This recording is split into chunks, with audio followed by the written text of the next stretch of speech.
Hello guys, this Soham Kumar Pandey. Welcome to Pandey classes. आज जो अपन लोग को पढ़ना है, हम लोग जिसके लिए आए हैं आज, वो है ह्यूमन आई।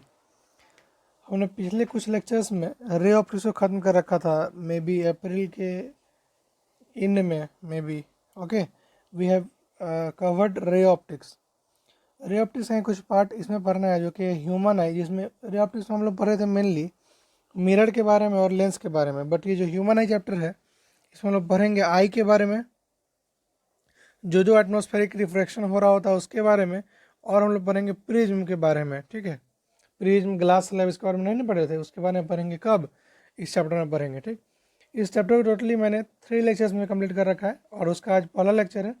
इसमें हम लोग बात करेंगे ह्यूमन आई के बारे में, स्ट्रक्चर ऑफ ह्यूमन आई के बारे में, formation of image by human आई के बारे में, जो ह्यूमन आई के रिलेटेड जो टर्म्स हैं उसके बारे में बात करेंगे, जो ऑब्जेक्ट के कलर होते हैं उनके बारे में बात करेंगे, जो डिफेक्ट्स आते हैं, यानी आँख के खराब होना है, यानी दूरी कमजोर नज़दीकी, इसके बारे में बात करेंगे। पेरिसबायोपिया, एस्टिमेशन, कलर ब्लाइंडनेस, इसके बारे में बात करेंगे। और लास्ट में हम लोग एक न्यूमेरिकल करेंगे जो कि होता है डिफेक्ट ऑफ विजन के न्यूमेरिकल बेस्ड होगा, उसका एक न्यूमेरिकल करके आपके सेशन को एंड किया जाएगा यहाँ पे। ठीक है, तो चलिए शुरू करते हैं। उसका कल लेक्चर जो होगा उसमें होगा आपको refraction of light through a prism, dispersion of white light by a glass prism, cause of dispersion and recombination of white light. ठीक, उसके बाद वाला जो लेक्चर होगा, थर्ड लेक्चर, उसमें हम लोग पढ़ेंगे एटमॉस्फेरिक रिफ्रैक्शन, उसका स्कैटरिंग ऑफ लाइट, जो भी हम लोग देखते हैं सूरज का ढलना शाम का, उसके बाद शाम में आसमान का लाल होना और दिन में नीला रहना, इसके बारे में पढ़ेंगे।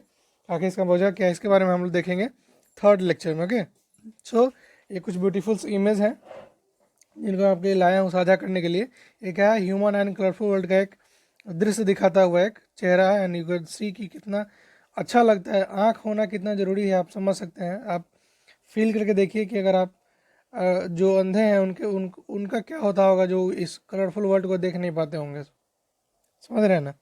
Eyes what an important crucial, कितना इतना इम्पोर्टेंट है बॉडी पार्ट्स के लिए, आप समझ रहे हैं। ऐसे तो सब पार्ट इम्पोर्टेंट है, ऐसे कोई नहीं है अंग जो कि बिना काम का दिया रखा है। ठीक, लेकिन एक होता है ना, आई सबसे सेंसिटिव पार्ट माना जाता है। ठीक, चलिए बात कर लेते हैं ह्यूमन आई का। ह्यूमन आई में क्या पढ़ना है, the human eye use light and enable us to see object around us. It works on the refraction of light through a natural convex lens made up of transparent living materials and enable us to see things around us. Eye जो है light का use करता है जिससे कि हमको object दिखता है थ्रू रिफ्लेक्शन, और जो वर्क करता है वो करता है refraction of light through the natural convex lens. Convex lens की तरह काम करता है हमारा ह्यूमन आई। क्या की तरह काम करता है, कॉन्वेक्स लेंस की तरह काम करता है। और बना किसे होता है, एक ट्रांसपेरेंट लिविंग मटेरियल से बना होता है, और हम लोग को बाकी चीज़ को देखने में मदद करता है। ठीक, human I is one of the most valuable and sensitive organ in human being. Human body का सबसे सेंसिटिव और मोस्ट वैल्यूएबल, सबसे कीमती जो अंग है वो है हमारा आँख। ठीक है, it enable us to see the wonderful world and the colour around us. हमारा आँख है वो पूरी दुनिया को देखने में मदद करता है, और साथ साथ रंग बिरंगी इस संसार को देखने में हेल्प करता है। It consist of a lens which is made up of living tissue. इस जो हमारा आँख है उसके अंदर एक लेंस लगा होता है इसको, जो कि एक नेचुरल लिविंग टिश्यू होता है, यानी कि जीवित टिश्यू से बना होता है। चलिए अब बात करते हैं कि ह्यूमन आई का स्ट्रक्चर्स क्या क्या है, क्या क्या हम लोग को पढ़ना है मेनली ह्यूमन आई में। पहला है आपका कॉर्निया। कॉर्निया क्या होता है, it is a transparent spherical membrane covering the front of the eye. देखिए हमारा जो आँख होता है उसका जो सबसे पहला परत है, जो आँख का जो रोक के रखा है, सबसे लास्ट एंड है, वो एंड है हमारा कॉर्निया, यानी फ्रंट से सबसे लास्ट जो एंड है, जो सबसे आगे जो पार्ट होता है उसको बोलते हैं हम लोग कॉर्निया। जैसे कि सारा लाइट जो होता है इसी से पास करता है, यानी light enter the I through this membrane, and most of the refraction of light रे entering the I occur at the outer surface the cornea.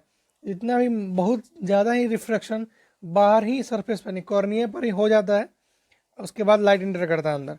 Now will talk about what is crystalline lens. देखिए the eye lens is a convex lens made up of transparent soft and flexible material like a jelly made of protein. जो हमारा जो eye lens है वो एक convex lens है, और बना किसे हुआ है, एक ट्रांसपेरेंट यानी कि पारदर्शी, सॉफ्ट यानी कि मुलायम, फ्लेक्सिबल यानी कि लचीला, and material like jelly made of protein, एक प्रोटीन का जेली लाइक स्ट्रक्चर बना हुआ है। आइरिस, आयरिस क्या होता है? इट इज आयरिस क्या होता है? Iris it is a dark muscular diaphragm between the cornea and the lens. It is a dark muscular diaphragm between the cornea and the lens, इसको बोलते हैं हम लोग आयरिस। यानी कि एक डार्क मस्कुलर क्या चीज़ है? डायफ्राग्म है, जो कि कॉर्निया और लेंस के बीच में होता है।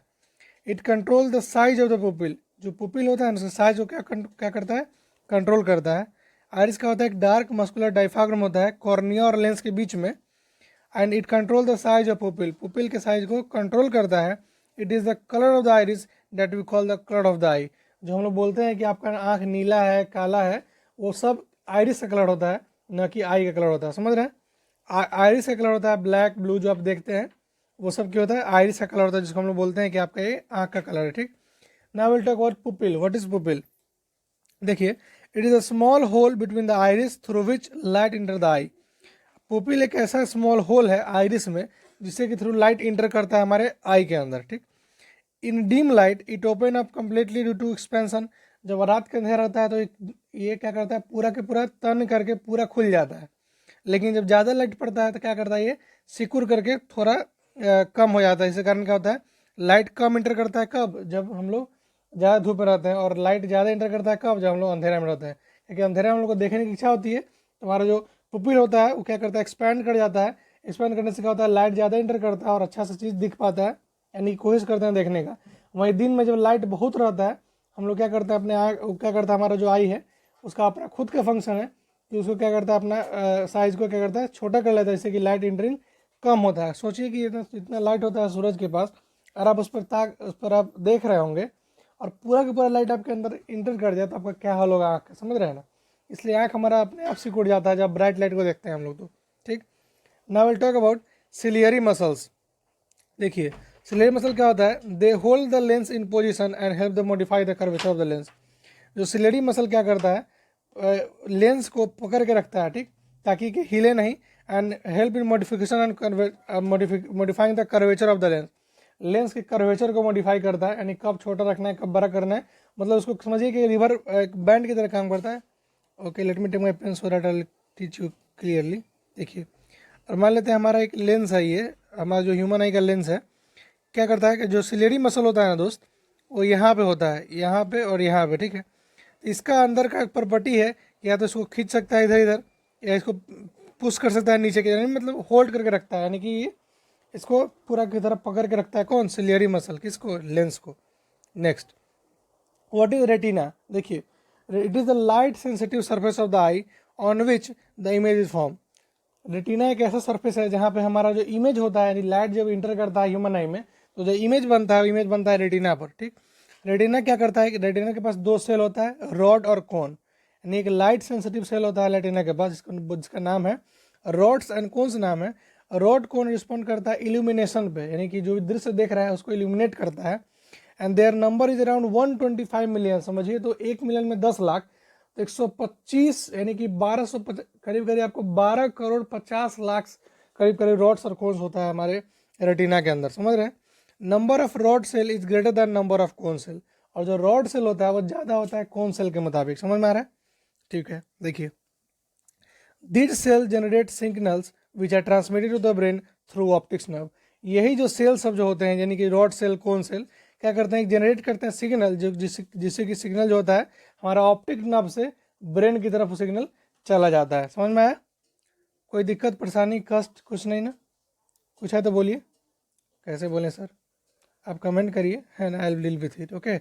नेक्स्ट, आप एक बार इमेज देखिए, इमेज देख के समझने की कोशिश करिए। हमारा जो फर्स्ट कवरेज होता है इसको बोलते हैं हम लोग कॉर्निया बोलते हैं, यानी हमारा ये कॉर्निया हो गया। एक मिनट, आपका ये कॉर्निया हो गया फर्स्ट सरफेस। सेकेंड, उसके बाद क्या होता है? आइरिस होता है। ठीक है, आइरिस हो गया। उसके अंदर एक छोटा सा छेद होता है, इसको बोलते हैं पुपिल, तो ये पुपिल हो गया। ठीक। यहाँ पे हमारा लेंस हो गया। ठीक है, क्रिस्टलाइन लेंस हो गया। इसके अंदर पुपिल, आइरिस, देखिए आइरिस और जो लेंस है उसके बीच में एक लिक्विड भरा होता है, उसको बोलते हैं हम लोग एक्वस ह्यूमर। क्या बोलते हैं? एक्वस ह्यूमर भरा रहता है। ठीक। उसके बाद हमारा ये लास्ट में देख रहे हैं आपको, यहाँ पे देख रहे हैं ये ब्लैक ब्लैक, इसको बोलते हैं हम लोग सिलियरी मसल, यानी कि जो होल्ड करके रखता है लेंस को। ठीक है। यहाँ पे जो इमेज बनता है, और यहाँ पे इमेज बनता है इस सरफेस को बोलते हैं रेटिना। ठीक है। जहाँ पे इमेज नहीं बनता उसको बोलते हैं हम लोग ब्लाइंड स्पॉट। यहाँ पे इमेज नहीं बनता है। देखिए, मतलब जो आपका जो आप देख रहे हैं कि आपके आँख के अंदर जो ब्लैक कलर का है उसको बोलते हैं आइरिस, उस ब्लैक कलर के अंदर भी एक वाइट कलर दिखता है, उसको वो जो है ब्लाइंड स्पॉट है, मतलब उससे क्या होता है लाइट रिफ्लेक्ट नहीं होता है, इसके कारण उतना दूर उसका सर्फेस क्या होता है ब्लैक दिखता है। यानी आइरिस का जो बाकी सर्फेस है ब्लैक इसलिए दिखता है बिकॉज उधर से लाइट रिफ्लेक्ट नहीं करता है। समझ में आ रहा है? चलिए, और इसके अंदर भरा रहता है विट्रस ह्यूमर। क्या भरा रहता है? विट्रस ह्यूमर, जो कि एक खुद का एक लिक्विड है, विट्रस ह्यूमर भरा रहता है यहाँ पे, ठीक है। और यहाँ पे जो आपको दिख रहा है ऑप्टिक नर्व, इसी के थ्रू यानी रेटिना पर जो इमेज बनता है, रॉड और कोन क्या करते हैं, इसके ऑप्टिक नर्व के थ्रू ब्रेन को मैसेज देते हैं कि हाँ ये हम देख रहे हैं वो लालटेन है, हम देख रहे हैं वो टीवी है, हम देख रहे हैं वो चप्पल, यानी जो भी हम देख रहे हैं उसको क्या करता है ये डिनोट करवाता है, ठीक। Now we'll talk about what is optic nerve, what is scleria, what is blind spot and what is aqueous humor। देखिए, ऑप्टिक नर्व क्या होता है? It transmit visual information from retina to the brain. Optic nerve क्या करता है? Visual information जो हम लोग देखे हैं उसको ब्रेन की तरफ प्रोसीड करता है, ठीक। दूसरा, स्क्लेरिया क्या होता है? It is an opaque and fibrous protective अकर outer layer of the eye containing collagen and elastic fiber. It is also known as white of the eye. देखिए, जो हमारा व्हाइट ऑफ द आई है, यानी कि जो बाकी ब्लैक के अलावा जो व्हाइट दिखता है हमारे आई के, उसको वो क्या होता है? स्क्लेरिया होता है, जो कि ओपेक होता है, नहीं पर जो कि जिससे कि लाइट पास नहीं करता है, यानी वो क्या होता है व्हाइट रंग का जो दिखता है, व्हाइट के ऊपर जो ब्लैक रहता है, तो वो जो व्हाइट है वो स्क्लेरिया है। उससे क्या होता है? वो ओपेक होता है, नहीं कि लाइट को अंदर अंदर आने नहीं देता है। दूसरा, फाइब्रस होता है, नहीं फाइबर का बना होता है। तीसरा, प्रोटेक्टिव, यानी कि बचाता है आँख को। चौथा, आउटर लेयर ऑफ द आई, आई का आउटर लेयर भी होता है। कंटेंट क्या करता है? कैलोजन और इलास्टिक फाइबर। ये जो व्हाइट रंग का दिखता है आपको आई ब्लैक के साथ साथ, वो क्या करता है? कोलेजन और इलास्टिक फाइबर का कंटेन करता है, और इसको हम लोग बोलते हैं व्हाइट ऑफ द आई। इसको क्या बोलते हैं हम लोग? व्हाइट ऑफ द आई। किसको बोलते हैं? स्क्लेरिया को बोलते हैं। अब बात करते हैं ब्लाइंड स्पॉट के बारे में। देखिए, it is the point at which the optic nerve leave the eye. एक ऐसा पॉइंट जहाँ पे ऑप्टिक नर्व क्या होता है? आँख को छोड़ देता है। इट कंटेन नो रॉड्स, इसके पास कोई रॉड्स नहीं होता है, कोई कॉन्स नहीं होता है। And so an image form at this point is not sent to the brain. और जो यहाँ इमेज बनता है ना, वो ब्रेन तक नहीं पहुँच पाता है, बिकॉज वहाँ पे तो कोई वहाँ पे ऑप्टिक्स नर्व खत्म हो चुका है, वहाँ पे कोन्स है ही नहीं, वहाँ पे रॉड्स है ही नहीं, तो वहाँ जो इमेज बनता भी है उसको ब्रेन नहीं कैच कर पाता है। उसको बोलते हैं हम लोग ब्लाइंड स्पॉट। क्या बोलते हैं? ब्लाइंड स्पॉट बोलते हैं। Now will talk about what is aqueous humour and what is vitreous humour. देखिए, कॉर्निया के बगल में we have a space filled with a transparent liquid called the aqueous humour. Cornea के बाद एक स्पेस खाली रहता है, उस स्पेस में जो एक लिक्विड भरा रहता है, उस लिक्विड को बोलते हैं हम लोग एक्वस ह्यूमर। इसका काम क्या है? Aqueous humour, and behind this there is a crystalline lens which protect the refract light to be focused on retina and maintain the intraocular pressure। Intraocular pressure जो है आँख का, उसको बना के रखता है, मेंटेन रखता है। और क्या करता है? क्रिस्टलाइन लेंस क्या करता है? इसी एक्वस ह्यूमर की मदद से क्रिस्टलाइन लेंस क्या करता है? रिफ्रैक्ट करवाता है लाइट को और फोकस करवाता है रेटिना पे। मतलब डायरेक्टली इमेज को रेटिना पे फोकस करवाता है। कौन? ये हमारा जो क्रिस्टलाइन लेंस है वो एक्वस ह्यूमर की मदद से। Now will talk about what is vitreous humour. देखिए, the space between eye lens and the retina filled with another liquid called vitreous humour. जो हमारा आई लेंस है और जो इमेज बनने का केंद्र है यानी रेटिना है, वो दोनों के बीच में जो एक लिक्विड भरा था, उस लिक्विड को बोलते हैं हम लोग विट्रस ह्यूमर। क्या बोलते हैं? विट्रस ह्यूमर बोलते हैं, ठीक। समझ में आया? कोई दिक्कत, परेशानी, कष्ट कुछ नहीं ना? होगा भी तो प्लीज़ आप कमेंट करिए and I will deal with it. Okay, note iris. What is iris? Let's talk about iris. देखिए, आइरिस क्या होता है बताए थे कि आइरिस एक ब्लैक कलर का जो होता है, इसको बोलते हैं हम लोग आइरिस बोलते हैं, ठीक है। आइरिस क्या करता है? रेगुलेट करता है कि कितना अमाउंट ऑफ लाइट जाना चाहिए, वो कौन डिसाइड करता है? आइरिस डिसाइड करता है, ठीक। The pupil appear black because no light is reflected from it. और पुपिल काला इसलिए दिखता है बिकॉज वहाँ से कोई लाइट रिफ्लेक्ट नहीं होता है। मैं बताया था, पुपिल जो है काला इसलिए दिखता है बिकॉज वहाँ से कोई लाइट नहीं पास हो रहा होता है। नेक्स्ट, जो हमारा आई बॉल है यानी कि गोली है, जो आँख का गोली है, उसका जो स्पीयर है, उसका जो डायमीटर है यानी कि जो रेडियस, जिस रेडियस से बना होगा, वो रेडियस है आपका 2.3/2। Sorry, it's 2.3/2 means approx 1.24। समझ रहे हैं? अप्रोक्स। और जो हमारा आई बॉल का डायमीटर है वो था 2.3 सेंटीमीटर। एक क्वेश्चन पूछा सकता है कि what is the diameter of our human eye? That is 2.3 centimetre. यानी जो हमारा जो ह्यूमन आई है उसका जो डायमीटर है वो 2.3 सेंटीमीटर का बना होता है। Next, how the image form on I, let's talk about that. Formation of an image. देखिए, an image is formed on the retina by successive refraction at the cornea, the aqueous humor, lens and vitreous humour. हाँ, जो आँख पर जो image बनता है वो कितना ही सारा रिफ्लेक्शन करके आ रहा होता है, जैसे कि कॉर्निया पे, जैसे कि एक्वास्यूमर पे, जैसे कि लेंस पे, जैसे कि विट्रोस्विमर पे, करने के बाद हमारे रेटिना पे आता है। और जो इमेज बनता है वो होता है रियल होता है, डिमिनिश होता है, इन्वर्टर होता है। जो इमेज बनता है वो रियल बनता है, उल्टा बनता है, और डिमिनिश छोटा बनता है। समझ में आया? Of the object is formed on the retina. Retina पे इमेज क्या बनता है? छोटा बनता है, रियल बनता है, और इन्वर्टेड उन्हें उल्टा बनता है। समझ में आया? The retina is a delicate member having enormous number of light sensitive cell. जो रेटिना होता है वो क्या है? डेलिकेट मेंबर, इसके पास बहुत सारा लाइट सेंसिटिव सेल्स होते हैं। ठीक, these light sensitive sales gate activated upon illumination and generate electric signal. जब इस पर लाइट पड़ती है तो क्या करता है? एक्टिवेट हो जाता है और क्या पैदा करता है? एक इलेक्ट्रिक सिग्नल प्रोड्यूस करता है, जिसके कारण, और सिग्नल को क्या कहता है? ब्रेन में भेज दिया जाता है through optics nerve. Optics nerve के द्वारा ब्रेन में भेज दिया था उसी इलेक्ट्रिक सिग्नल को, और फिर क्या करता है? ब्रेन हमारे इलेक्ट्रिक सिग्नल को कैच करके और प्रेडिक्ट कर पाता है कि हम लोग क्या देखें हैं। ठीक, and the brain interpret these signals and finally process the information so that we perceive object as they are। ठीक है, द ब्रेन इंटरप्रेट क्या करता है? सिग्नल को फाइनली पता कर पाता है एंड इन्फॉर्मेशन को प्रोसेस करता है, जिससे कि हम लोग प्रिसीव कर पाते हैं कि हम लोग क्या देखे हैं। ठीक, now will talk about term related to accommodation, यानी कि जो ह्यूमन आई है उसके अंदर क्या क्या टर्म्स हैं। Let's talk about that. पहला जो टर्म आता है वो हमारा वो है एकोमोडेशन। यानी कि क्या है? एकोमोडेशन एक ऐसा प्रॉपर्टी है जिससे कि लाइट लेंस जो है फोकस अपना नियर से फार कर पाता है। और जैसे देखिए, आप कैमरा कभी यूज किए होंगे तो उसमें एक फोकल लेंथ एडजस्टर रहता है। जब डीएसएलआर वगैरह यूज करिए कभी, उसमें अंदर क्या रहता है? एक फोकल लेंथ एडजस्टर रहता है, जिसके कारण वो हम लोग जूम कर पाते हैं, नज़दीक दूर ब्लर सब कर पाते हैं। किससे? उसी एकोमोडेशन करके। तो वहाँ जो एकोमोडेशन करने में हेल्प करता है, क्या होता है एकोमोडेशन? क्या होता है कि it is the ability of the property of eye lens to focus both near and object by adjusting its focal length. वहाँ जो ह्यूमन आई है उसके पास एक फोकल लेंथ एडजस्ट करने का तरीका है, जिसके कारण हम लोग दूर नज़दीक एट द सेम टाइम, यानी कि एक कुछ पलक पाते ही देख सकते हैं, जो कि शायद कैमरा में अभी तक तो पॉसिबल नहीं है, मे भी हो सकता है पॉसिबल कि उतना फास्ट जितना ह्यूमन नहीं कर सकता है उतना fast camera zoom in zoom out कर सके। ठीक, next, however the focal length can not be decrease और increase beyond the certain limit.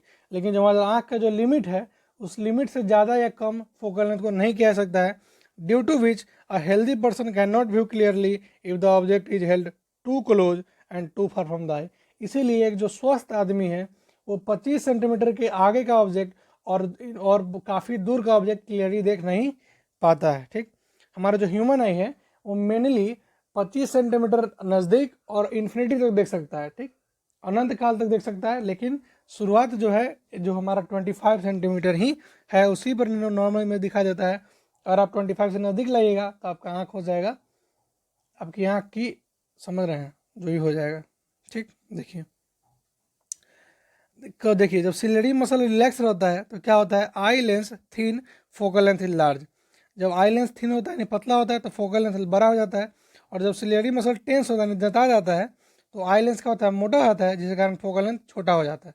नहीं समझ में आया? देखिए, मान लीजिए कि ये पतला सा ऑब्जेक्ट है, ठीक है, पतला सा लेंस हो गया है, यानी कि देखिए जिसको खींचने वाला है, यानी कि जो सिलेरी मसल लगा हुआ है हमारा लेंस हो गया, मान लेते हैं, ठीक है, लेंस है देखिए, और इधर से ना इसको खींच रहा है ऊपर की तरफ, यानी कि सिलेरी मसल नीचे ऊपर खींच रहा है, तो ये पतला हो जाएगा।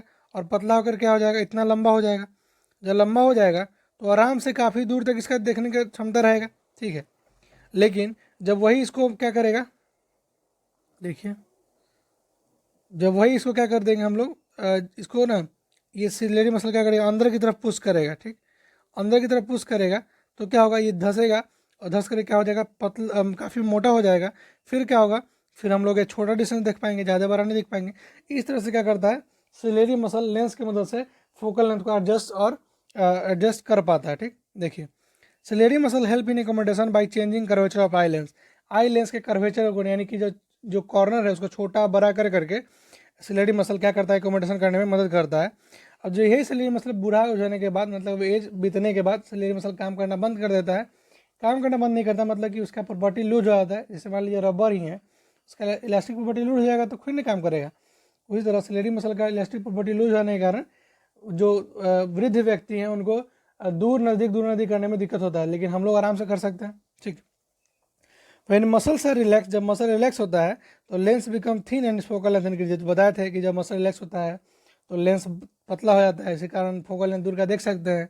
फिर जब लेंथ जब तनता है तो फोकल लेंथ घटता है, सॉरी जो जो लेंस है वो दबता है, जिस कारण फोकल लेंथ घट जाता है, तो हम लोग नज़दीक का देख पाते हैं। ठीक, देखिए while in the viewing nearby object the ciliary muscle contract, the lens become thicker and focal length decreases। अभी जो बताया था वही बात लिखा हुआ है यहाँ पे। चलिए आगे चलते हैं। Now we'll talk about what is power of accommodation and what is the power of accommodation के बारे में बात करते हैं। देखिए पावर ऑफ accommodation क्या है? It is the maximum variation in power of eye lens for focusing near and far object clearly at retina. कितना साफ इमेज बन सकता है, कितना मैक्सिमम वेरिएशन करके, इसको बोलते हैं पावर ऑफ एकोमोडेशन। यानी कितना फोकल लेंथ को एडजस्ट करके एक शानदार सा इमेज बन सकता है, उसको बोलते हैं पावर ऑफ एकोमोडेशन। और हम लोग एक जवान की बात करें, एक नॉर्मल विजन की बात करें, उसका पावर ऑफ एकोमोडेशन जो होता है 4 डायोप्टर। क्या होता है? 4 डायोप्टर। याद करिए डायोप्टर बताए थे आपको जब लेंस पढ़ रहे थे, तो लेंस का यूनिट क्या था? डायोप्टर था यार, था ना डायोप्टर। क्या होता है डायोप्टर में? हम लोग जो यंग पर्सन है उसका जो पावर ऑफ अकोमोडेशन है वो 4 डायोप्टर के बराबर होता है। लेकिन जैसे जैसे ओल्ड एज आता है the eye loses its power of accommodation. Eye अपना पावर ऑफ अकोमोडेशन को क्या करता है? लूज कर देता है। Now will talk about what is far point of eye and what is near point of eye. देखिए फार पॉइंट ऑफ आई क्या हुआ? आँख का सबसे दूरी देखने का मैक्सिमम लिमिट वो हमारा इन्फिनिटी है, वही लिखा हुआ है। It is the farthest point of which the I can see clearly and that is infinity. हम लोग अनंत काल तक साफ साफ देख सकते हैं। Now will talk about near point of eye. ऐसा नहीं कि हम लोग अपना भविष्य देख सकते हैं समझ रहे हैं, मतलब एक अनंत काल तक देख सकते हैं, मतलब कि इन्फिनिटी ऑब्जेक्ट को देख सकते हैं। ठीक, now will talk about near point of eye, यानी कि हमारा जो आँख का एक नज़दीकी पॉइंट क्या है, वो जो नज़दीकी पॉइंट होता है उसको बोलते हैं हम लोग द मिनिमम डिस्टेंस। यानी एक सबसे कम डिस्टेंस जो कि एक ह्यूमन आई देख सकता है, इसमें क्लियर साफ साफ इमेज दिखाई दे, वो होता है 25 सेंटीमीटर। अगर आपका आँख खराब नहीं है तो, अगर आपका नॉर्मल आई है तो आपका जो नियर पॉइंट होगा वो होगा 25 centimetre from your eye, and it is also called near point of आई।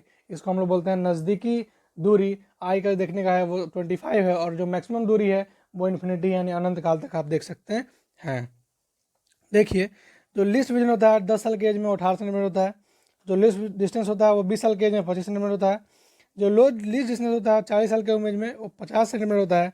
और जो लीस्ट डिस्टेंस होता है वो 60 साल की उम्र में 200 सेंटीमीटर और उससे ज़्यादा भी हो सकता है। आप इसको गौर करिए एंड समझिए, इसको उतना ज़रूरत नहीं है लेकिन फिर भी आप देख लीजिए एक बार। ठीक, now will talk about what is persistence of vision. What is persistence of vision, उसके बारे में बात करें। देखिए मतलब कि कितना टाइम लगता है कि इमेज को हमारे मतलब कि ब्रेन तक जाने में और इमेज को हम पहचानने में। मान लीजिए कितना फास्ट अगर इमेज चला जाए तो कैसे पहचानेंगे कौन था। इसी कारण क्या बोलते हैं, इसको बोलते हैं पोजिशन ऑफ विजन। ये क्या होता है? The time for which impression और sensation of object continue in the eye called position of vision. कितने समय तक एक इमेज, कितने समय तक किसी ऑब्जेक्ट का इमेज हमारे ह्यूमन आई में सेंसेट करता है या इम्प्रेस करता है, उसको बोलते हैं हम लोग पोजिशन ऑफ विजन। देखिए जो होता है वो होता है हमारा 1/16 सेकेंड। यानी कि अगर एक सेकेंड का 16वां हिस्सा से ज़्यादा फास्ट अगर ऑब्जेक्ट निकल गया तो हम लोग उसको नहीं देख पाएंगे।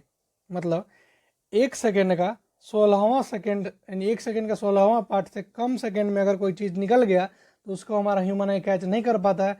यही कारण होता है कि जब फास्ट मूविंग ट्रेन होता है उस ट्रेन के बोगी को हम नहीं देख सकते हैं, उस ट्रेन पर क्या लिखा हुआ है नहीं पता कर सकते हैं, बिकॉज वो काफ़ी तेज़ी से पास कर गया है। उसका इमेज हमारे आई में नहीं बन पाया, उसका इमेज का परसिस्टेंस नहीं हो पाया। इसी कारण हम लोग जो रेलगाड़ी पास करता है फास्ट में, N express train super fast, उसका हम लोग नेम नहीं देख पाते हैं कि क्या लिखा हुआ है। लेकिन वही अगर धीरे धीरे पास करें देन वी विल, हम लोग नेम क्या उसका पूरा फ्रेम देख लेंगे। समझ रहे हैं? It is about 1/16 of second, यानी कि एक सेकेंड का 16वां पार्ट तक जो हमारा ऑब्जेक्ट होता है उसका इमेज हमारे आई में परसिस्ट करता है। ठीक, and should view on object so that it is clear image form on retina 1/16 second. और एक इमेज को प्रोड्यूस होने में 1/16 सेकेंड टाइम लगता है। उतना पर आया तो दिखेगा, नहीं आया तो नहीं दिख पाएगा क्लियरली। समझ में? ऐसा नहीं कि नहीं दिखेगा, दिखेगा, दिखता भी है तो रेलगाड़ी जाते दिखता तो है, लेकिन क्लियर जो हमको देखना चाहिए, जो जिस जिस चीज़ को हमको देखना है वो नहीं देख पाएंगे। ठीक, note when the I looking at the near by object the eye lens become more convex that is focal length decreases. जब हमारा आँख नज़दीक के ऑब्जेक्ट को देखता है तो हमारा जो आँख का लेंस है वो ज़्यादा ही कन्वेक्स की तरह काम करता है, जिसका मतलब होता है कि फोकल लेंथ का घट जाना हुआ। ठीक, now will talk about what is the colour of object. ठीक है, अब बात करते हैं कलर ऑफ ऑब्जेक्ट के बारे में। तो देखिए, retina has large number of light sensitive cell called rods and cones. जो रेटिना है उसके पास काफ़ी नंबर ऑफ लाइट सेल है जिसका नाम है रोड्स और कोन्स नाम है। जो रॉड होता है क्या करता है, rod shift cell respond only to intensity of light with degree of brightness and darkness but do not respond to colour, whereas cones are sensitive to different extents of primary color and such as red, blue, green। देखिए, वहाँ जो rod होता है वो bright light, dim light, darkness इस पर respond करता है, और जो हमारा जो कोन्स होता है वो कलर पर डिपेंड, मतलब कि कलर को जैसे कि देखिए, लाइट सेंसिटिव सेल दो है, रॉड्स और कोन्स। जो रॉड्स होता है ना वो क्या करता है, इंटेंसिटी यानी कितना लाइट का प्रभाव आ रहा है, जैसे कि ब्राइट है, डिम है, उसके बाद डार्क है, क्या इस पर डिसाइड करता है। और जो कोन्स होता है वो light sensitive different extent of primary colour, जैसे कि रेड हो गया, ब्लू हो गया, ग्रीन हो गया, इसको कवर करता है जो हमारा कोन्स होता है वो। ठीक है, thus cones respond to colour but rod do not, as rod cell help viewing the dim light. देखिए, चूंकि कोन जो होता है वो कलर को सिर्फ ऑब्जर्व करता है, इसी कारण से जो रॉड सेल होता है, इसी कारण रॉड सेल के कारण हम रात में देख पाते हैं, नहीं तो वो भी नहीं देख पाते, बिकॉज जो डार्कनेस होता है वो तो कौन देखता ही नहीं, वो तो रॉड देखता है। तो रॉड अगर नहीं रहता रॉड सेल तो हम लोग रात को और दिन को नहीं देख पाते, बिकॉज हम लोग सिर्फ कलर देख पाते हैं जो कि कौन सेल दिखाता है। Next, now will talk about eye sight of bees and eye sight of chick. देखिए, the retinal cone of bees are sensitive to ultraviolet light which we can not see with our eyes. हम लोग अपनी आँख से ultra violent रे को नहीं देख सकते हैं, लेकिन जो मधुमक्खी होती है वो अपनी आँख से जो अल्ट्रा वायलेंट रे को देख पाती है। अब बात करते हैं चूजों यानी कि मुर्गियों की बात करें तो chicks wakes up early in the morning that human because in the human chicks wake up early in the morning that human because their retina has mostly cones which are very sensitive to bright light as rods are very few. देखिए, जो हमारा chicks होता है वो जल्दी उठ जाता है, जो मुर्गी होती है और जो मुर्गा होता है वो सुबह में जल्दी उठ जाता है as compare to human because जो रेटिना होता है उसके पास ज़्यादातर कोन्स होता है, और कोन क्या करता है, सिर्फ लाइट को ऑब्जर्व करता है, और जो रॉड है वो ब्राइट और डिम को ऑब्जर्व करता है। जो क्या मतलब है कि रेटिना है mostly cones which are very sensitive to bright light, उसको ब्राइट लाइट से उतना मतलब नहीं होता है, and rods are very few, और रॉड्स बहुत कम होते हैं, इसी कारण हम लोग उतना अच्छा से सुबह में हम लोग नींद नहीं खुलता है, इतना अच्छा चिक्स का खुल जाता है, बिकॉज रॉड्स के मुताबिक कोन्स ज़्यादा हैं यानी कलर देखने का क्षमता ज़्यादा है, और रॉड कम है। तो जब ब्राइट लाइट काफ़ी ज़्यादा पड़ता है तब रॉड से एक्टिव होता है, और हम लोग को लगता है कि नहीं सुबह हो चुकी है अब। Okay okay, let's talk about हम लोग की दो आंखें क्यों, वाई डजेंट वन, एक आंख से काम क्यों नहीं चलेगा, why we need two eyes. Let's talk about that. A human being has a horizontal field of view about 150 degree. हमारा जो आँख है मेनली हम लोग को 180 डिग्री 180 डिग्री क्या होता है, जो लीनियर पेयर होता है उसको बोलते हैं 180 डिग्री। तो जो हमारा ह्यूमन बींग है उसका हॉरिजॉन्टल फील्ड जो व्यू है वो होता है 150 होता है, समझ में आया, with one eye and about 180 degree with two eye. जब हम लोग अगर अपना एक आँख बंद कर ले तो हम लोग बस 150 डिग्री देख सकते हैं, लेकिन जब दोनों आँख खोल लेते हैं तो हम लोग को 180 डिग्री से अप्रोक्स उससे भी ज़्यादा या 180 डिग्री तक दिखता है। लेकिन एक आँख अगर हमारे पास रहेगा तो हम लोग को मेनली 150 डिग्री तक ही दिख पाएगा। That's why we have two eyes. This way two eyes give a wider field of view and ability to detect faint object in enhanced with two eye instead of one। जो हमारा human आई होता है उसके अंदर दो रहता है, इसलिए क्योंकि एक होगा तो उतना वाइड यानी उतना चौड़ा हम लोग नहीं देख पाएंगे, जो कि दो आँख से हम लोग देख पाते हैं, दो आँख से काफ़ी चौड़ा देख पाते हैं, उसका फील्ड ऑफ व्यू भी ज़्यादा रहता है, और एबिलिटी टू डिफेक्ट फेंट object enhance with two eyes instead of one. और जो काफ़ी विशाल विशाल ऑब्जेक्ट है उसको हम लोग एक आँख से नहीं देख सकते हैं, उसको करीब करीब दो आँख से देखना पड़ता है आपको। ठीक, our eyes are separated by a few centimeter and each eye sees a bright different image। ठीक है, हमारा जो आँख होता है वो दोनों के बीच में काफ़ी अच्छा डिस्टेंस है, यानी कि एक थोड़ा सा डिस्टेंस है नाक की वजह से, जिस कारण क्या होता है हमको दो इमेज दिखता है, लेकिन हमारा ब्रेन क्या करता है उस दो इमेज को कंबाइन करके एक इमेज में और दोनों के साथ साथ एक्स्ट्रा इमेज निकालता है। जैसे कि मान लीजिए अगर एक आँख रहेगा तो हम लोग सिर्फ 2D ऑब्जेक्ट देख सकते हैं, यानी देखिए सॉरी एक जो इमेज आता है उससे हम लोग 2D देख सकते हैं, और दो इमेज कंबाइन करके हम लोग 3D देख सकते हैं। 3D मतलब क्या हो गया, अगर आप खाली हाइट और ब्रेड्थ दिख रहे हैं, लेकिन आपको थर्ड मतलब सेकंड को जोड़ने से क्या हो जाएगा, आपको डेप्थ भी दिखने लगेगा, मतलब कि हाइट ब्रेड्थ और डेप्थ तीनों दिखेगा, तो मतलब क्या हो जाएगा आपका एक 3D ऑब्जेक्ट देख पाएंगे जब दोनों आँख खोल के रखेंगे, और दोनों आँखें खोलने के कारण क्या होगा, दो इमेज बनेगा, दो इमेज को ब्रेन कंबाइन करेगा और आपको एक 3D इमेज दिखाई देगा। समझ में आया। नेक्स्ट, इसलिए दो आँख का जरूरी है नहीं कि आप एक आँख दे दीजिए किसी को, देना तो अच्छा है लेकिन दीजिएगा तो आपको बस 150 डिग्री नहीं देख पाएगा और आपको 3D ऑब्जेक्ट देखने में दिक्कत आएंगी। नेक्स्ट देखिए, अब बात करते हैं जो डिफेक्ट यानी कि क्या क्या रोग होते हैं हमारे विजन में देखने के दौरान, क्या क्या रोग होते हैं, जैसे कि मायोपिया हो गया, हाइपरमेट्रोपिया हो गया, पेरिस बायोपिया हो गया, एस्टिमिजेशन हो गया और कलर ब्लाइंडनेस हो गया। इसके बारे में बात करते हैं। इसमें इसके बारे में देखिए मायोपिया और नियर साइटेडनेस, शॉर्ट हाइटेडनेस। देखिए नाम में काफ़ी दिक्कत है, बिकॉज आपको क्वेश्चन जब आएगा वो आएगा नियर साइटेडनेस, शॉर्ट साइटेडनेस, लेकिन इसमें क्या होता है, दूरी खराब होता है, बड़ी दिक्कत है इसमें भाई। नियर साइटेडनेस से लगता है बच्चों को कि नज़दीकी खराब होगा, लेकिन एक्चुअली इसमें क्या होता है, दूरी खराब होता है। इसके लिए आप किसी एक बच्चे को रेफरेंस मान लीजिए कि उस बच्चे को मायोपिया है, सोच के आप काम करिएगा तो आपको याद रहे। जैसे कि मैं आप खुद को मानता था, क्योंकि मेरा उस समय आँख खराब हो गया था 10th के एग्जाम के समय में, तो मैं खुद को मानता था कि यार मेरे को मेट्रोपिया है तो मेरा दूरी खराब है, मतलब मेरा शॉर्ट साइटेडनेस है। समझ में, मैं इस तरह से मैं आपको डिसाइड कर पाता था। आप भी किसी को रेफरेंस मान लीजिए, नहीं है तो आप मेरे को ही मान लीजिए कि मेरे मायोपिया है, मैं दूरी देखने में मुझे दिक्कत होती है। ठीक, देखिए इस डिफेक्ट में क्या होता है, अ person can C near by object clearly, नज़दीक को काफ़ी अच्छा देख पाता है, लेकिन दूरी क्या होता है, क्लियरली नहीं देख पाता है। In this case image form before retina not on retina. इसमें क्या होता है, जो इमेज होता है ना हमारा, वो रेटिना पर ना बन के रेटिना से कुछ दूर पहले बन जाता है। रेटिना पर ना बन के रेटिना से कुछ दूर पहले इमेज बन जाता है। इसी कारण हमको क्या होता है, ब्लड इमेज दिखता है। ऐसा नहीं कि नहीं दिखता है, ब्लड दिखता है। ठीक, अब इसका कारण क्या है, देखिए कारण ये है कि a person with this defect eyes has a far point nearer than infinity. This defect arises due to the decrease in focal length of the lens. देखिए, और जो दूरी खराब होने का जो मेन वजह है वो होता है आपका कि कर्वेचर का बहुत ज़्यादा बढ़ जाना, यानी excessive curvature of the human eye lens. यानी देखिए आपको बताया था ना, जब आपका लेंस पतला हो जाएगा, ऐसे कुछ बताया था ना, वही बात है। और क्या हो जाएगा, इलोंगेशन ऑफ आई बॉल, यानी जो आई बॉल है, यानी जो गोटी है आँख की, उसका बड़ा हो जाना या फिर कर्वेचर का एक्सेसिव बढ़ जाना कारण होता है कि आपका दूरी दिखने में दिक्कत होती है। इसका उपचार क्या है, उपचार यही है, the defect can be corrected by using concave lens. और कॉनकेव लेंस लगा के इसको कम ठीक किया सकता है, बिकॉज कॉनकेव लेंस क्या करेगा, उस लाइट को जो रेटिना से पहले बन रहा है इमेज को, उसको थोड़ा और दूर करके रेटिना पर बनवा देगा। समझ में आया, by diverging the light ray initially thus the defect corrected. क्या हुआ, जो हमारा जो इमेज बन रहा है रेटिना से पहले, जब हम लोग लगाएंगे कॉनकेव लेंस तो क्या होगा, हमारा जो आई लेंस, जो कॉनकेव लेंस क्या करेगा, उस इमेज जहाँ पे बन रहा है उसको थोड़ा और ऊपर करके रेटिना के ऊपर, रेटिना पे क्या करेगा, फोर्स कर देगा। अब रेटिना पे फोर्स कब करने के लिए क्या होगा, आपके पास होगा 1.5 2.5 ऐसा करके क्या होता है, एक एपर्चर आता है। इसी कारण मतलब जो पावर होती है, बोलते हैं पावर ऑफ लेंस, उसको चेक करके देखा जाता है कि आपका रेटिना पे कब बनेगा, 2 पे बनेगा, 1.5 पे बनेगा, माइनस पे बनेगा, 3 पे बनेगा, कितना बनेगा डिफेक्ट पर डिपेंड करता है कि आपका कितना नज़दीक, कितना आगे तक आ गया इमेज। यानी कि पता चला कि आपका कॉन्टेक्ट लेंस के तुरंत बाद ही इमेज बन जा रहा है, यानी कि काफ़ी आपका आँख खराब है और रेटिना से कुछ दूर पहले बन रहा है, तो 0.5 का डिफेक्ट होगा, उसको करेक्ट किया जा सकता है। समझ में आया, इसी तरह से क्या करता है, उपचार कर दिया जाता है।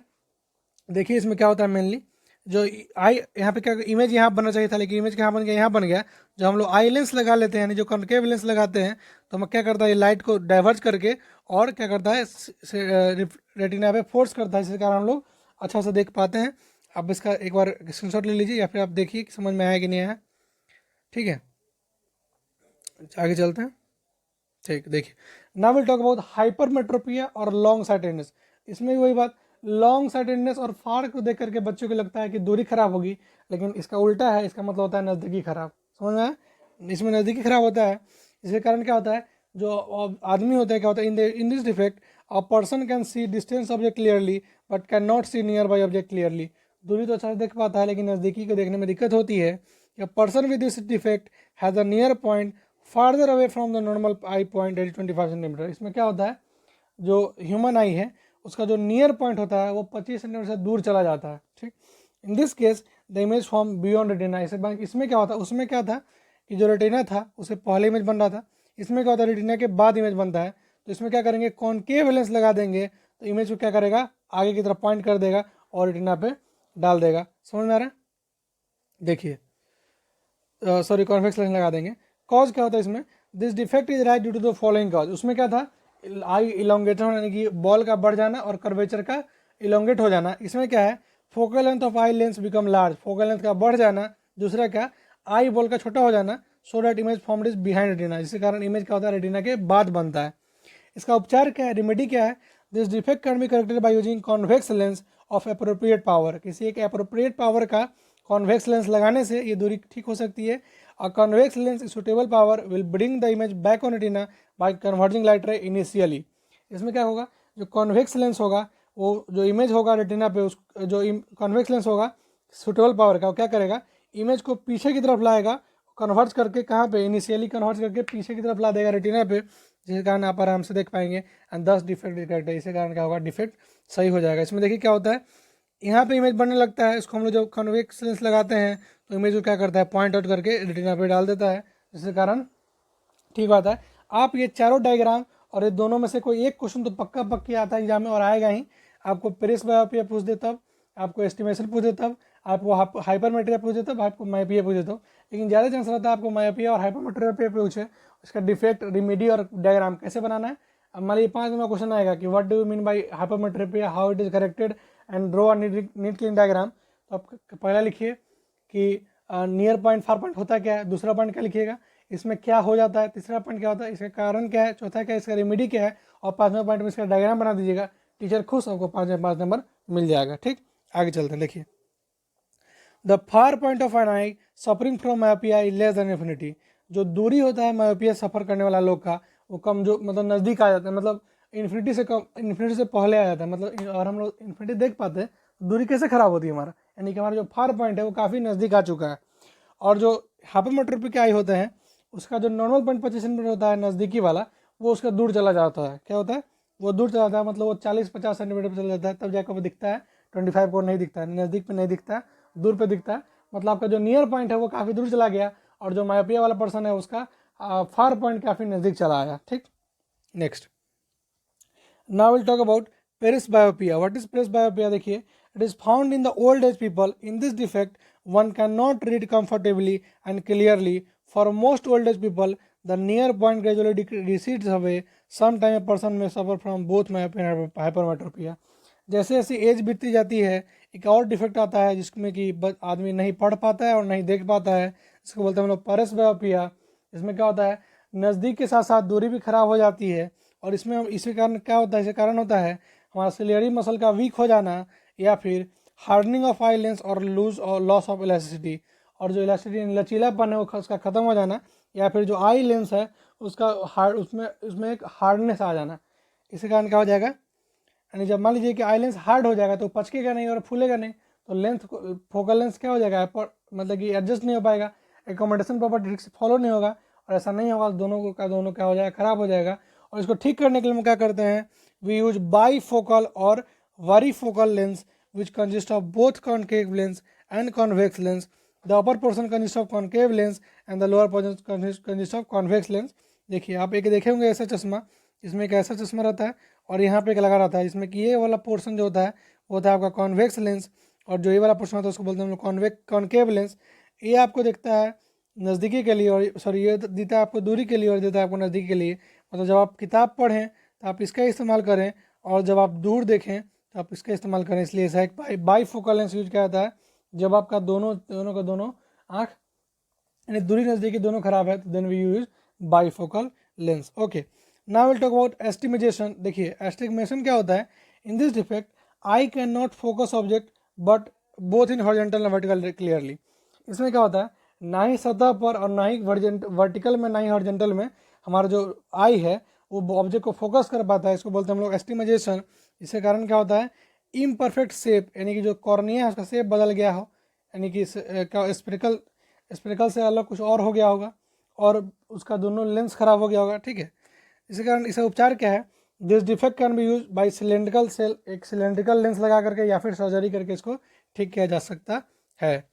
Now will talk about what is colour blindness. देखिए, in this defect the person can not distinguish between the certain colour. इसमें क्या होता है, आदमी को कलर के अनुमान नहीं होता है, किसी रेड को ब्लू बोल दिया, ब्लू को ग्रीन बोल दिया। इसमें क्या होता है, अब person is said to be colour blind, इसको क्या बोलते हैं, कलर ब्लाइंड बोलते हैं। और कलर किसके कारण होता था, कौन से कारण होता था। इसमें क्या हो जाएगा, this defect is right due to absence of cones with some specific colour. इसके कारण, इसका मेन कारण क्या होता है, कोन्स का एब्सेंस हो जाना। जो कोनिन में मेन लाइट सेंसिटिव सेल था, यानी सॉरी कलर सेंसिटिव सेल था, तो कोन के खराब हो जाने से क्या हो जाएगा, ये क्या हो जाएगा, कलर देखने में दिक्कत होगा। और इसको ठीक करने का मेन एक ही तरीका है, वो है जेनेटिक। क्या कर सकते हैं, because this defect is genetic so it is not curable, sorry इसको ठीक नहीं किया जाता, मतलब कि क्या होता है, डिफेक्ट जो होता है वो जेनेटिक होता है, मतलब कि अगर आपको है तो आपके बच्चे को भी होगा, आपके बच्चे को भी होगा, उसके बच्चे को भी होगा, इसको ठीक नहीं किया सकता है, मतलब इसका कोई इलाज नहीं है। ठीक, देखिए एक और होता है कैटरेक्ट। क्या होता है, in this condition in which crystalline lens of eye become milky and cloudy due to growth of membrane over it. क्या होता है, जो हमारा क्रिस्टलाइन लेंस है उसके ऊपर एक मेम्ब्रेन चढ़ जाता है क्लाउडी रंग का, मतलब मिल्की कलर का क्लाउडी रंग का मेम्ब्रेन चढ़ जाता है, जिसके कारण क्या होता है, एक क्या होता है जनरली ओल्ड एज में होता है, इसमें कारण क्या होता है, दिस काउजेज पार्शियल और कंप्लीट लॉस ऑफ विजन, जिसके कारण या तो थोड़ा या फिर पूरा के पूरा लॉस होता है, मतलब दिखाई देता ही नहीं है। It is possible to restore vision through a cataract surgery. उसको ठीक करने का एक तरीका है कैटरेक्ट सर्जरी करवा करके आप इसको ठीक करवाया जा सकता है। और आपको एक सुविधा के लिए मैंने एक पूरा चार्ट बना कर रखा है, यहाँ पे देखिए, मायोपिया के लिए कॉन्केव लेंस, हाइपरमेट्रोपी के लिए कॉन्वेक्स लेंस, एस्टिमेशन के लिए सिलेंड्रिकल लेंस, फिर उस बायोपिया के लिए bifocal lens, colour blind lens का इनक्यूरेबल मतलब ठीक नहीं हो सकता है, और कैटरेक्ट का होता है सर्जरी से ठीक हो जाता है। आप इसको स्क्रीनशॉट लेकर रख सकते हैं, आपके नोट्स के लिए आप PDF ज्वाइन कर सकते हैं, जिसका लिंक डिस्क्रिप्शन में दिया होगा। Okay, these days it is possible to correct the eye defect with contact lens and through surgical intervention।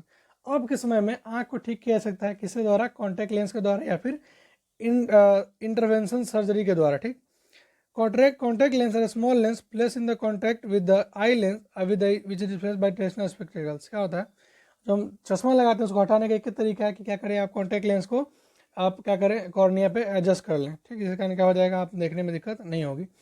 Now will talk about some numerical problem based on the defect of vision. इसमें क्या होता है, देखिए, these problems are generally based on myopia and hypermetropia and generally focal length of power of the lens and used to correct the defect vision। इसमें भी आपको same काम करना है, आपको कॉन्केव लेंस का जो कॉन्वेक्स लेंस का जो क्या बोलते हैं न्यूमेरिकल था, उसी न्यूमेरिकल की तरह इसको सॉल्व करने में कोई आपको हींग हल्दी फिटकी नहीं लगाना है।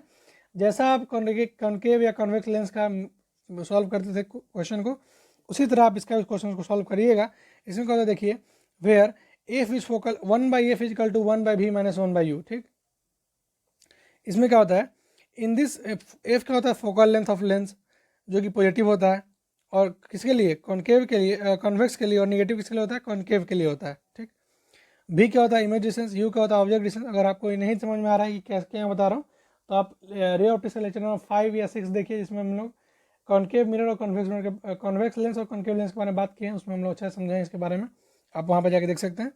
एक बार आप क्या करिए, ऐसे भी आपको लाइट नहीं समझ में आया तो एक बार फिर से लाइट और ह्यूमन आई को एक साथ पढ़ करके नोट्स करके कॉपी बनाकर रख लीजिए, बिकॉज अब आपका ये जो ऑप्टिक्स चैप्टर है वो खत्म हो चुका होगा 3 दिन बाद, यानी कि आपका रे ऑफ लाइट आपका ऑप्टिक्स खत्म हो गया, जैसे कि हमने ट्रिग्नोमेट्री में किया, ट्रिग्नोमेट्रिक रेशियो खत्म किया, ट्रिग्नोमेट्रिक आइडेंटिटी खत्म किया, और क्या किया, हाइट एंड डिस्टेंस खत्म कर दिया। इस तरह से आपका ट्रिग्नोमेट्रिक पोर्शन खत्म हो गया, उस तरह से आपका रे ऑप्टिक्स पोर्शन खत्म हो जाएगा। उसके बाद हम लोग बात करेंगे केमिस्ट्री में बढ़ेंगे आगे, और बायोलॉजी में बढ़ेंगे, फिजिक्स को रोक कर रखा जाएगा बिकॉज फिजिक्स, इसके बाद फिजिक्स बस 2 चैप्टर पढ़ना है आपको, इलेक्ट्रिसिटी और मैग्नेटिज्म, जिसको हम लोग कभी भी डील कर सकते हैं। ठीक, इसमें क्वेश्चन बना के देखते हैं, वो देखिए, a person can not see the object beyond 3 centimetre distinctly. ठीक, state the nature and focal length of the lens required to contract this vision. 3 metre के बाद पर्सन नहीं देख पाता, इसे कारण से पर्सन को क्या हो गया होगा, तो पर्सन को क्या हो जाएगा, मायोपिया हो जाएगा। देखिए 3 मीटर लिखा हुआ तो बच्चे कंफ्यूज हो जाएंगे, 3 मीटर काफ़ी दूरी हुआ जी, समझ रहे हैं, 3 मीटर कम से कम आपको 9 कितना हो गया, आपको 300 सेंटीमीटर हो गया, और हमारा विजन जो मायोपिया हाइपरमेट्रोपी होता है 40 सेंटीमीटर 50 सेंटीमीटर पे, और कितना हो गया 3 सेंटीमीटर, मतलब आपका क्या दूरी खराब है। इसको ठीक करने के लिए क्या कीजिएगा, आप क्या कीजिएगा, कॉनकेव लेंस का यूज कीजिएगा, समझ रहे हैं, वही उसके बारे में उसका न्यूमेरिकल बनाइए, क्या हो जाएगा, to correct this defect, a lens of such focal length will use which can form the image at 3 cm of an object which is infinite distance based। इसका जो u क्या होता है, मतलब जो इमेज क्या होता है, इन्फिनिटी पे होता है, तो लिख देंगे माइनस इन्फिनिटी। जो इमेज कहाँ बनना चाहिए था, 3 बनना चाहिए था, लिख देंगे -300 सेंटीमीटर। ठीक, जो फोकल लेंथ एफ है उसके बारे में निकालना है। फोकल लेंथ कैसे निकालेंगे, देखिए 1/v minus 1/u equal to 1/f, और जो v का वैल्यू डालेंगे, u का वैल्यू डाल देंगे, तो हमको मिल जाएगा f, जो कि होता है -3 मीटर, यानी कि -3 मीटर का कोई अगर फोकल लेंथ का जो होगा लेंस होगा, वो क्या करेगा, इस डिफेक्ट को ठीक कर पाएगा। And according to the sign of focal length, the lens is diverging in nature, that is concave lens. अब फोकल लेंथ के निगेटिव से समझ में आ रहा है कि ये कॉनकेव लेंस होगा, चूंकि ये डाइवर्जिंग है, और निगेटिव से समझ में आता है कि ये कॉनकेव लेंस भी है। सो इस तरह से हमारा चैप्टर हुआ खत्म। और नेम द ये सब कुछ क्या है आपका होगा, चैप्टर यहाँ पे खत्म हो गया, ठीक है। यहीं पे आपका एग्जाम्पल ओके, देखिए आपको यहाँ पे एग्जाम्पल खत्म हो गया। और अब जो होगा आपका होमवर्क टाइम है गाइज, एंड आप इस क्वेश्चन को करिएगा, ठीक है। अगले वीडियो में मिलते हैं हम लोग रिफ्रैक्शन और रिफ्लेक्शन इन प्रिज्म के बारे में, प्रिज्म और वाइट लाइट के डिस्कशन के बारे में बात करेंगे, ठीक है। सो होमवर्क में आपको क्वेश्चन ये 7 और 5 6 13 क्वेश्चन दिया है, आप स्क्रीनशॉट ले लीजिए। 1 2 3 4 5 1 2 3 4 5 6 7 8 9 10 आप भी सब क्वेश्चन करिएगा। क्वेश्चन काफ़ी इंपॉर्टेंट है और आप क्वेश्चन करिएगा तो आपको नॉलेज भी हो जाएगा कि आप जो पढ़े हैं समझ में आया कि नहीं आया। और एक बार क्या करिए, आप रे ऑप्टिक्स के पूरा सेशन को देख लीजिए, बिकॉज क्या होगा, लाइट की जैसे देखोगा 3 घंटा का होगा, 3 4 घंटा का, आप 3 4 घंटा आराम से देख लीजिए, या फिर आप उसका वन शॉट देख लीजिए, जो भी देखना है आपको देख लीजिए। और ऐसा करके क्या करिए, आप लाइट और ऑप्टिक्स को साथ में निपटा दीजिए, निपटा करके कॉपी बना के रख लीजिए। ऐसा नहीं कि उसको भूल जाना है, रिवाइज करते रहना है और क्वेश्चन बनाते रहना है। जो न्यूमेरिकल में प्रॉब्लम हो तो आप PDF जिसके डिस्क्रिप्शन बॉक्स में PDF होगा, आप वहाँ पे हमसे कमेंट में पूछ सकते हैं, या फिर डिस्क्रिप्शन बॉक्स में जो PDF है उस पर आप पूछ सकते हैं क्वेश्चन ग्रुप में आकर के, ठीक है, कि आपको क्या चीज़ में दिक्कत है, कौन सा न्यूमेरिकल में दिक्कत है, आप आराम से पूछ सकते हैं, ठीक है। So for PDF join the session and join the WhatsApp group, and if you haven't subscribe the channel subscribe it now please. और हाँ, थोड़ा शेयर भी कीजिए, और and if you like the session please like it also. And so it's time to say bye bye. Thank you so much, guys. I'll meet you tomorrow with another session of human eye. So it's time to say bye bye. Thank you so much. Thank you so much for the session. Bye bye.